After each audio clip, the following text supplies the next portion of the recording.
짚어보겠습니다.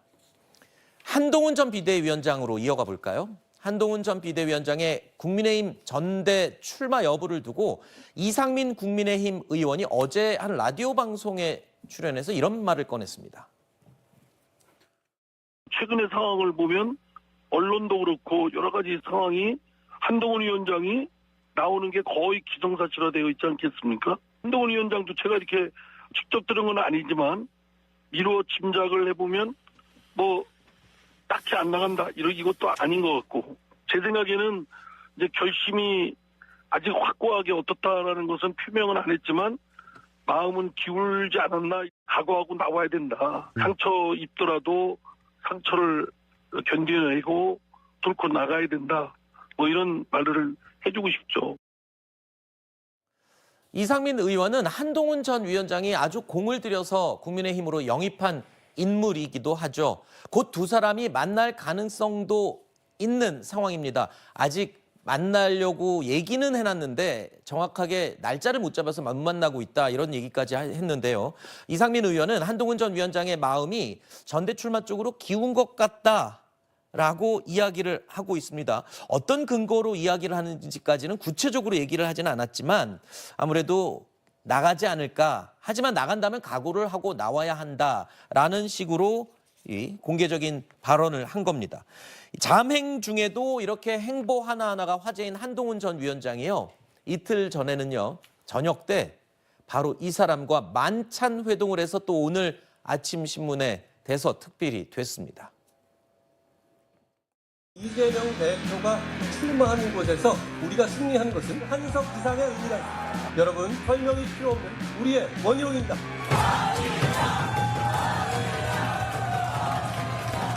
벌덩이 하나가 자기만 살려고 이 길을 가로막고 있습니다. 제가 온몸으로 벌덩이를 치우겠습니다. 위원장님 오셨습니다. 여러분, 저와 원희룡이 원패스로 뭉쳤습니다. 여러분, 우리는 돈도 권력도 모두 시민을 위해 썼습니다. 조금 전에 제가 이상민 의원이 뭘 근거로 출마 쪽으로 기운 것 같다라고 얘기했는지 잘 모르겠다라고 했는데 이게 간접적인 또 근거가 될 수 있을지 모르겠습니다. 한 전 위원장이 총선 후에 처음으로 정치인을 만났는데 그게 바로 원희룡 전 장관이었다는 겁니다. 이 만남 사실이 이틀 뒤에 알려지면서 수많은 해석이 쏟아져 나오고 있습니다. 정말 많은 사람들 중에 왜 하필 원희룡 전 장관을 만난 걸까요? 뭘로 보세요?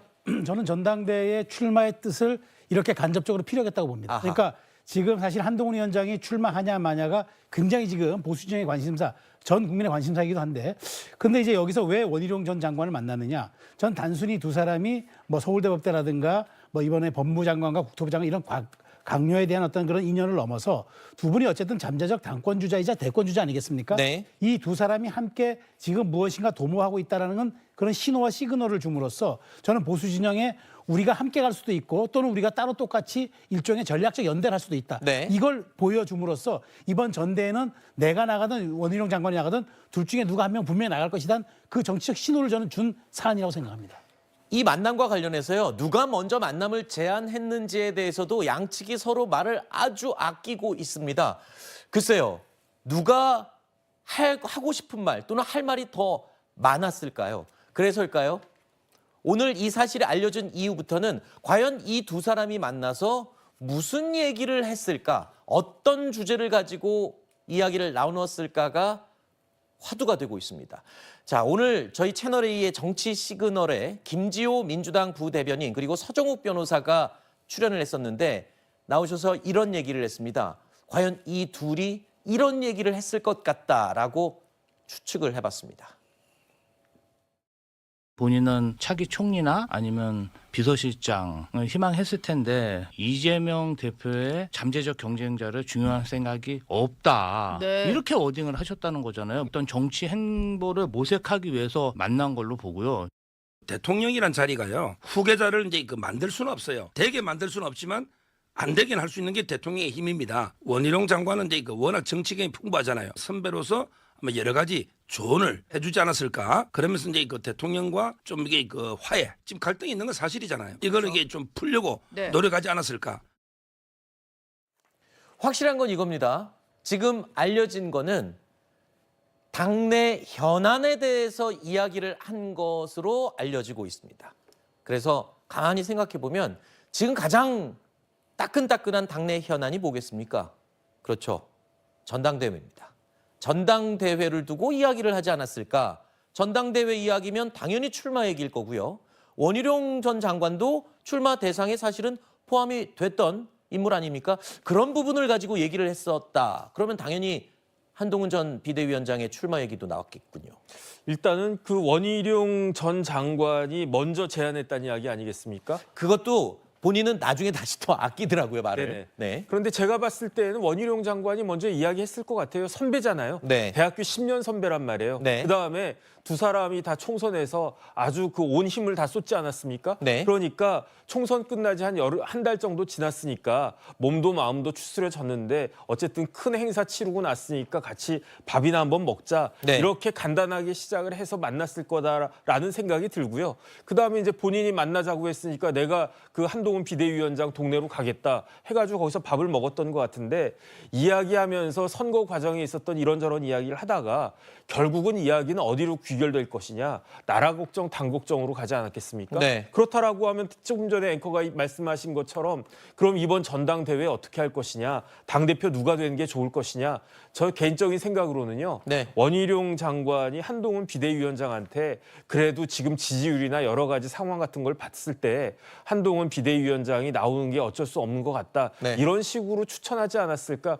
저는 이런 식으로 조언하지 않았을까? 네. 저는 그런 생각이 듭니다. 다시 한번 말씀드립니다. 이거 진짜 우리끼리 지금 추측을 하는 거예요. 어떤 사람도 지금 그 내용을 밝히질 않았기 때문에요. 어떻게 보십니까? 네, 근데 제 개인적인 생각에는 원희룡 장관이 만나자고 한 것 같아요. 우리가 사인간에도 약속을 정하면은 만나자고 한 사람이 먼저 배려해서 가잖아요. 네. 그 사람이 있는 곳으로. 그렇기 때문에 그럴 가능성이 높고 또 숨길 수 없는 게 재채기하고 정치인의 속마음 아니겠습니까? 네. 둘이 만나면 전당대회 얘기했겠죠. 네. 근데 둘 다 전당대회 나가고 싶은 거예요. 그런데 한동훈 비대위원장은 전당대회 룰이나 시기하고 상관없이 본인이 나가면 된다고 생각을 하고 있고 원희룡 전 장관 같은 경우는 도움이 필요할 거예요. 그러니까 한동훈 전 비대위원장에게 말을 했겠죠. 어떤 도움?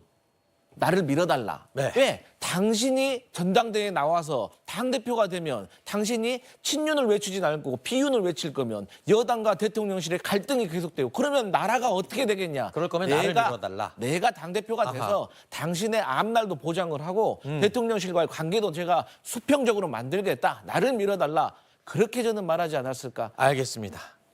명확하게 말씀드리지만 모두 개인 의견을 전제로 우리가 얘기를 나눠본 겁니다. 그만큼 관심이 많기 때문이겠죠. 한동훈 전 위원장의 최근 행보를 경계하는 목소리도 점점 커지고 있다고 하네요. 윤상현 의원 어제 한 전 위원장에 대해서 이런 견제구를 던졌습니다.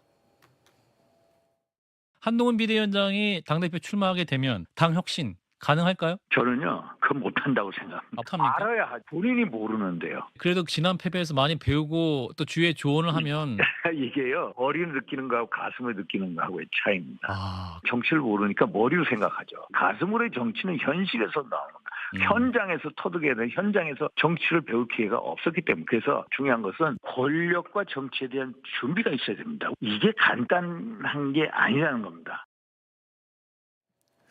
자, 어떤 분들은 이런 얘기도 합니다. 이 한동훈 전 위원장의 이 등장이 과거 윤 대통령이 정계 입문할 때와 아주 흡사하고 유사해 보인다라는 분석을 하기도 하는데 어떤 부분에서 그런 얘기가 나오는 거죠? 그러니까 이제 그때도 대선 그 도전을 공식화하기 전까지는 윤석열 대통령 당시 이제 뭐 후보도 아니었던 시절이죠.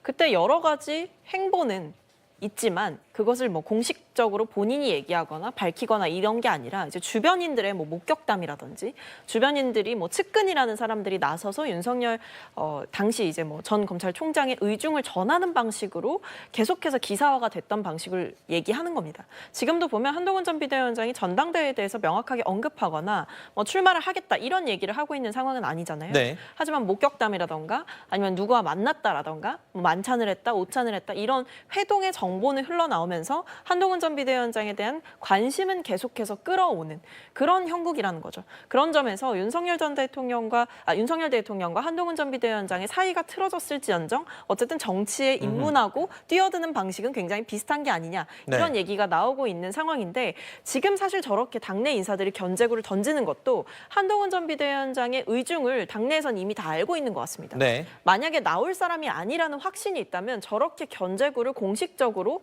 의원들이나 뭐 시장께서 얘기하실 이유가 없거든요. 그렇죠. 네, 지금 보면 한동훈 전 비대위원장에 대한 쉽게 말하면 정치 못한다 이런 지적들을 하시는 거예요. 네. 선거 참패에 대한 책임도 져야 된다 이런 얘기들이 계속 나오고 있는 시점이다 보니까 어쨌든 한동훈 전 비대위원장의 등판 시점도 또는 등판 여부조차도 최대한 차단하려고 하는 것으로 보입니다. 알겠습니다.